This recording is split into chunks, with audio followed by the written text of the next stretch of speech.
The morning his first store launched, Chris woke up early, rushed to his dashboard, and saw zeros across the board, with money already drained from his ad account. He was carrying nearly $100,000 in credit card debt. He had no backup plan, and he had just watched his big break produce absolutely nothing. Most people quit that morning. Chris Heckman almost did it too. Instead, he learned how to treat failure like data, and over the next 8 years, built a print-on-demand business that would generate $25 million in sales.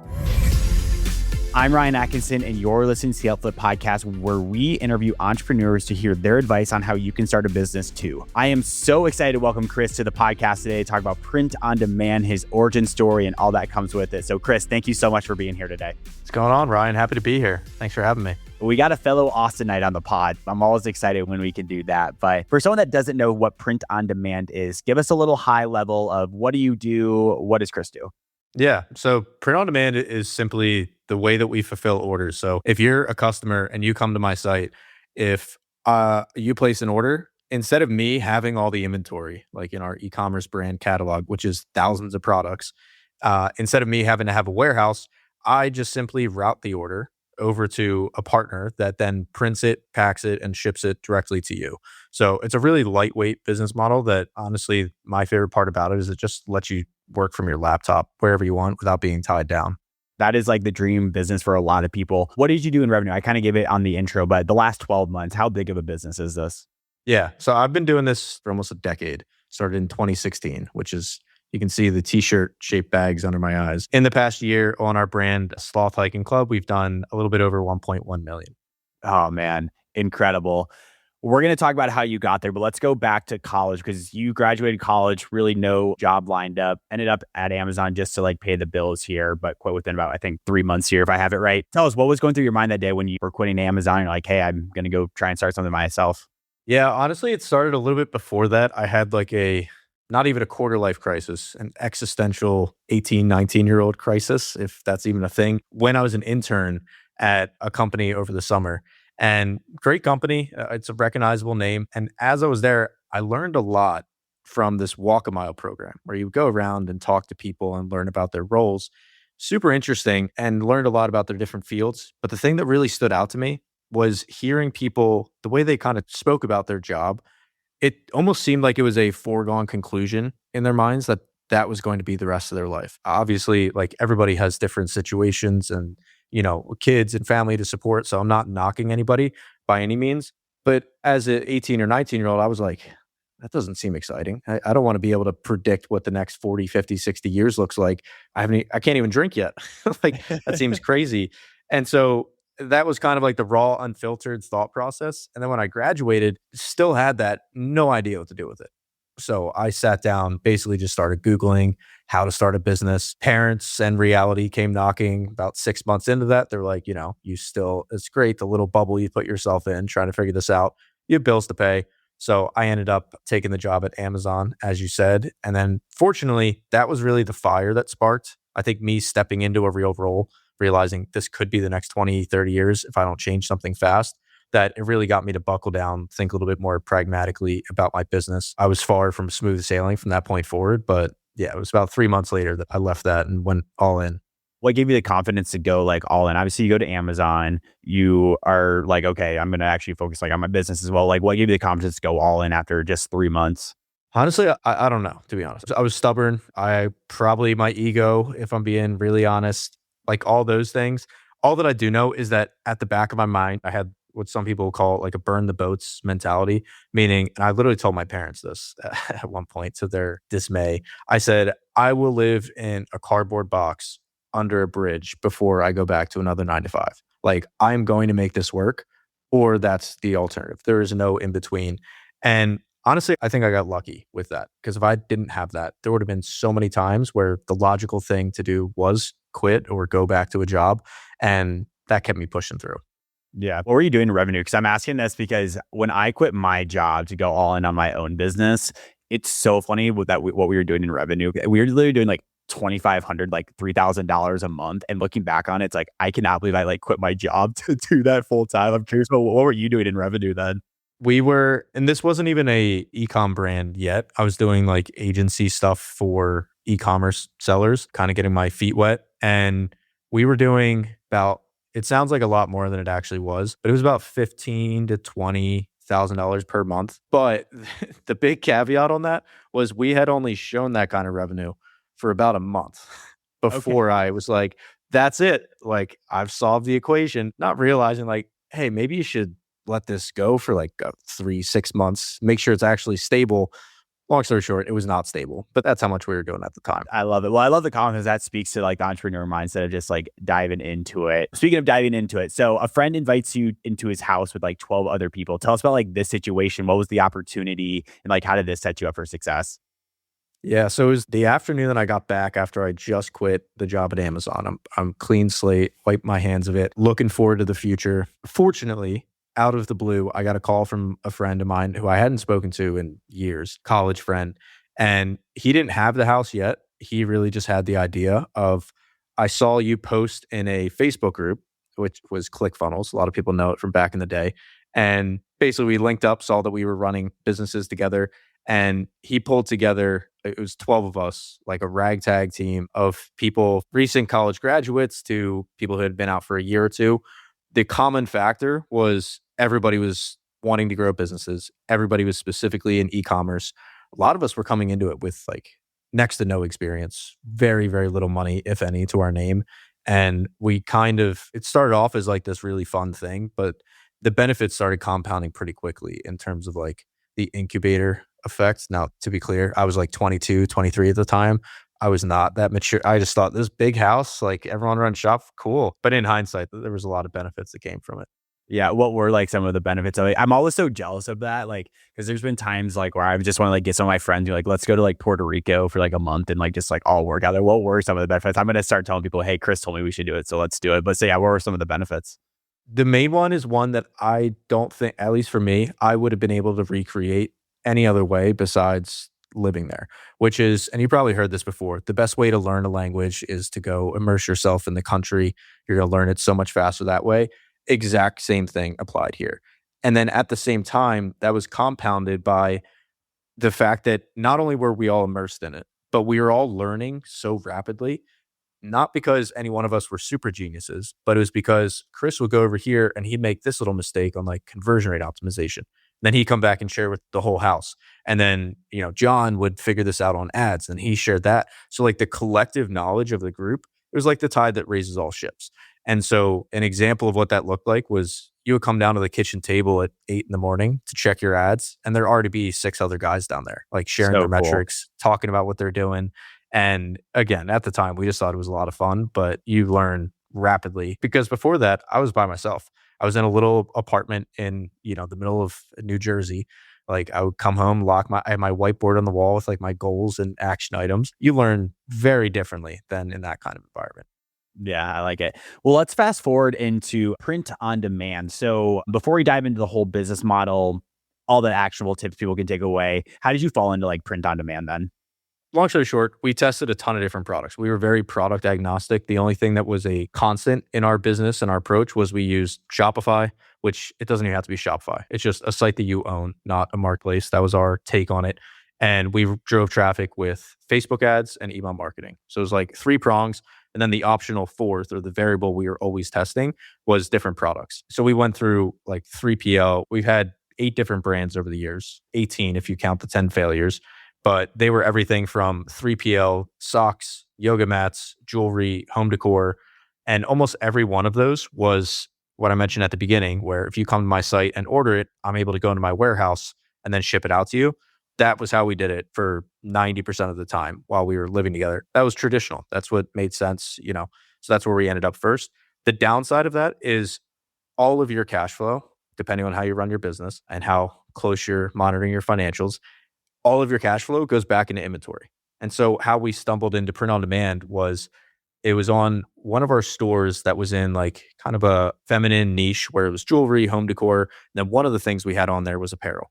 And apparel was all fulfilled by print on demand. The t-shirts started taking off.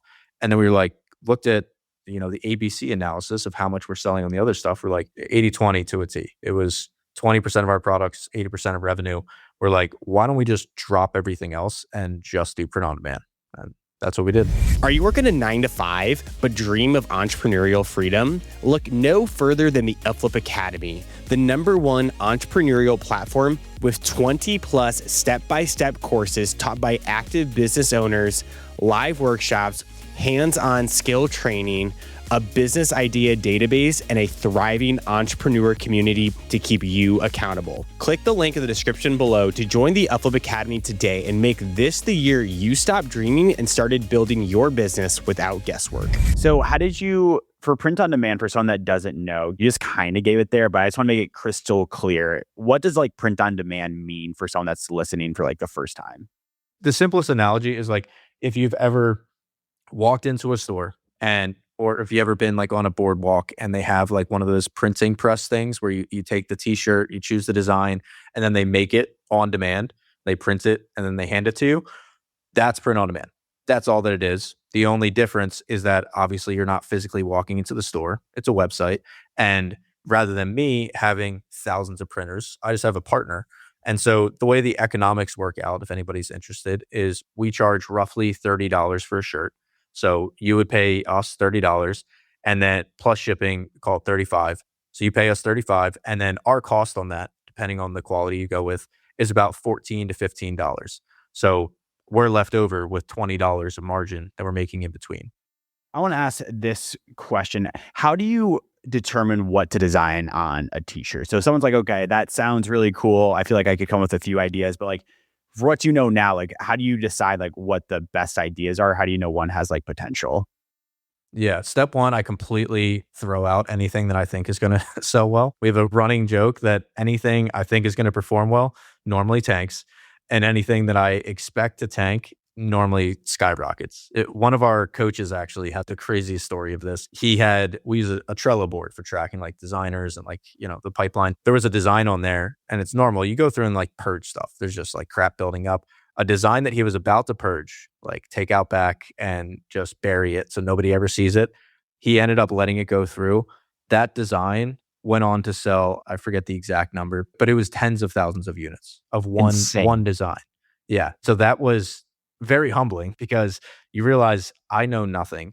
And the direct answer to your question is just meet the market where they are, find out what your people want, and then get obsessed with the fact that you can't know upfront, but you can find the answer. And the way you find the answer is by launching as many products as you can. We aim for 100. And then you run ads. You basically open up the doors to your shop and then you watch. Just like if you were a shop owner, you have all your products on the shelves, you open the doors. Where do people go on the shelves? And a lot of people, when they open up their first store, they open up the doors and then they're like, all right, they just stare at the cash register. It's like nothing is happening at the cash register. All the good stuff is happening in the aisles. That's where you got to be looking. Yeah, that's a really nice analogy. But how do I know like what to design on a t-shirt? Like I could think of like a few ideas that I could put on like a t-shirt, but like where do you get like the design inspiration from? Talk to us about that as well. Yeah, so forget about the design, which sounds counterintuitive. It was to me too. Designs isn't what actually sells. It's the concept. It's the messaging. Because people are not buying it for wall art. It's not like going to be a beautiful like sunset watercolor. That's a different market. Designing for a t-shirt, somebody is making a statement about who they are when they wear that 6 inches beneath their chest for 12 hours out of the day. When you're walking down the street here in Austin and you see me, you're going to see that shirt and you're going to make assumptions about me, positive or negative. That's what people are buying based on. And so the design is really a distant second to what it actually says. So straightforward way to approach it, start with one niche, it being what's something you're interested in. It could be coffee. People overthink this. Just start with something you like and then come up with niche related jokes or humor that only you would or somebody in your niche would find funny. The sweet spot for this is if you're in your niche, say that you're really into, I don't know, water polo. If you see a shirt and I'm in the water polo niche, my shirt, when I sell it, it should make total sense to you.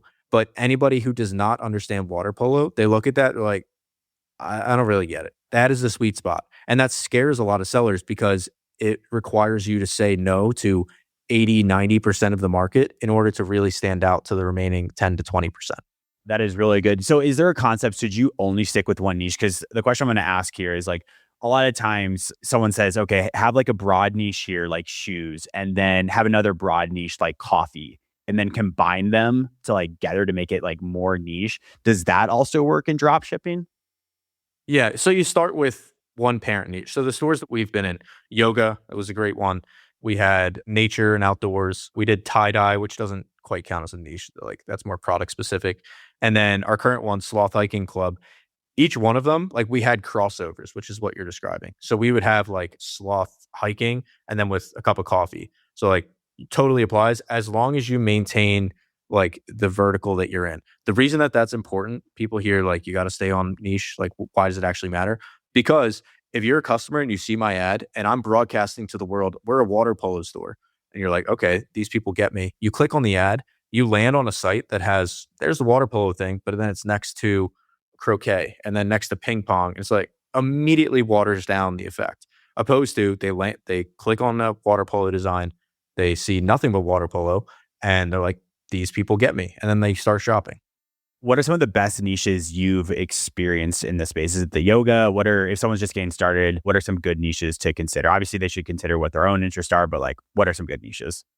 Yeah. So that first piece is really important. Like a fantastic niche is like flowers. And this was one that I did on a demo Really? store. Yeah. Because it's so visual and like there's so many crossovers and like you can do mindfulness, positivity, all of that. Great niche. I started it as a demo store. About 3 weeks into running it, I was like, if I have to stare at another dandelion and upload another ad, like I'm going to go get the 95. This is not for me.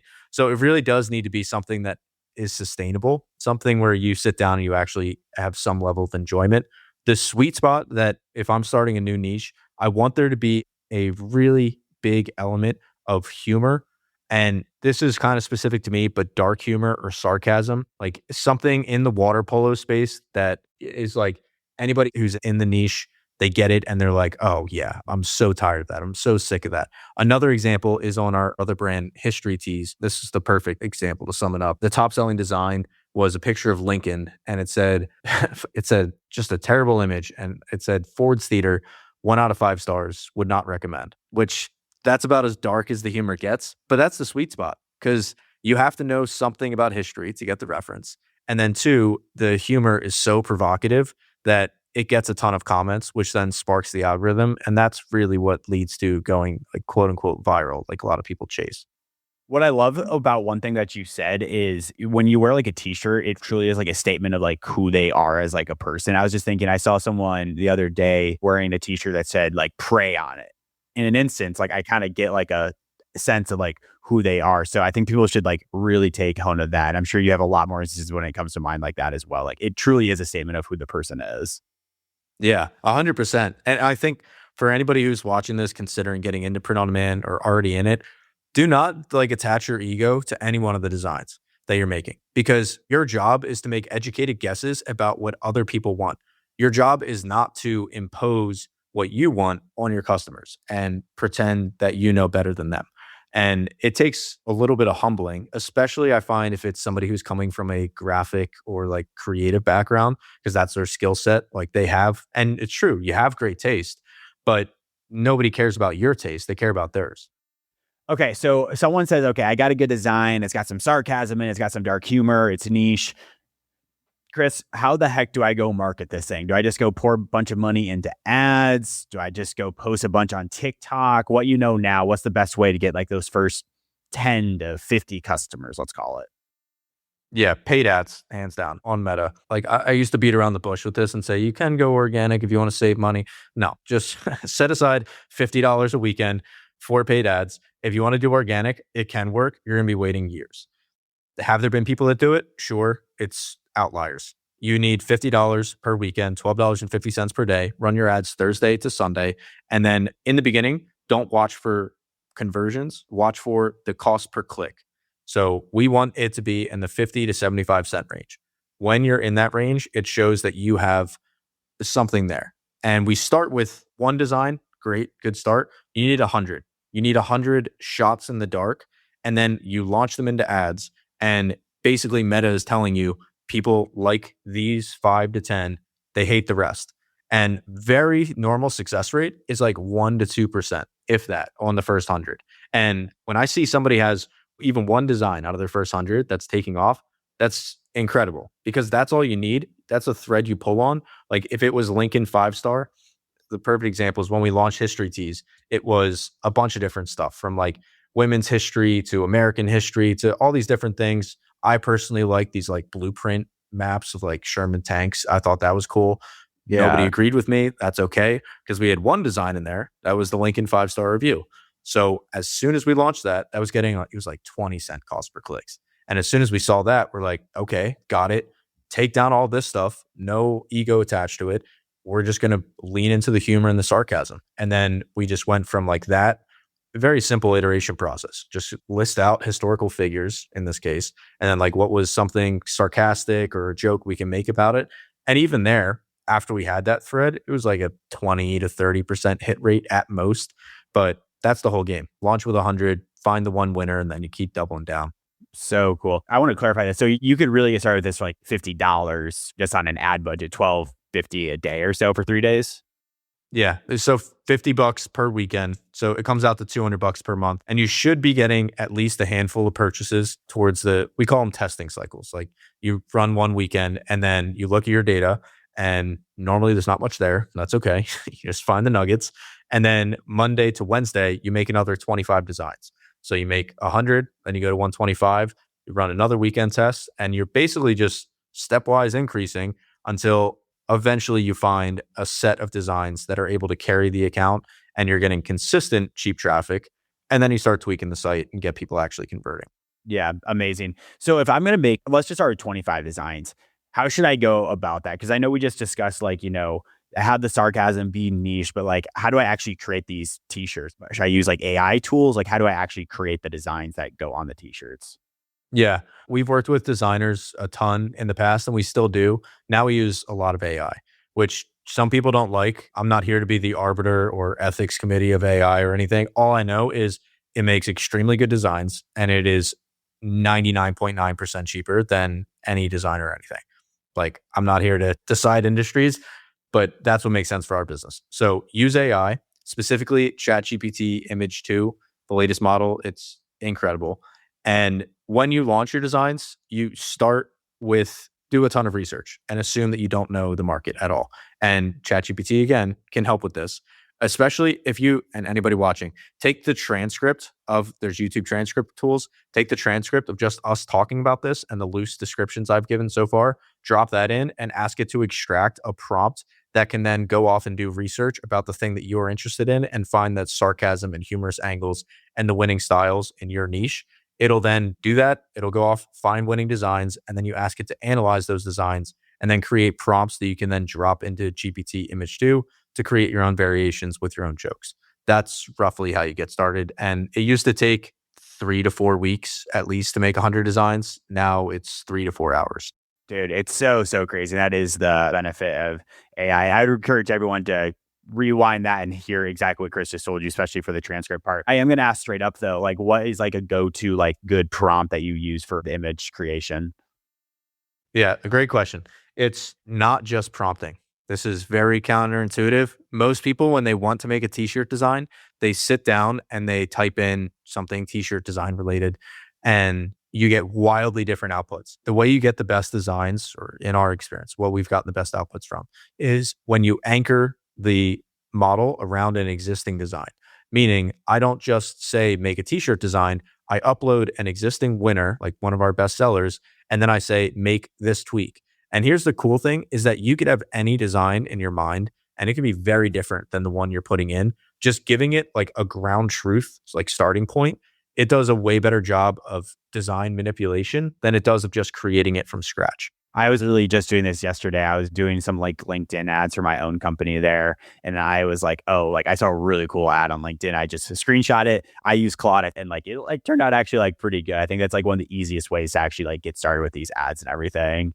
And that's great. And the most important thing there is like you identified it, you saw it, and then you took fast action. Like you learned on the other side and you ruled out if it was viable or not and worth doubling down. I think especially nowadays, it's so easy to get caught in like the stage of like analysis paralysis and like, oh, should I do this or should I do that? It's like just take shots.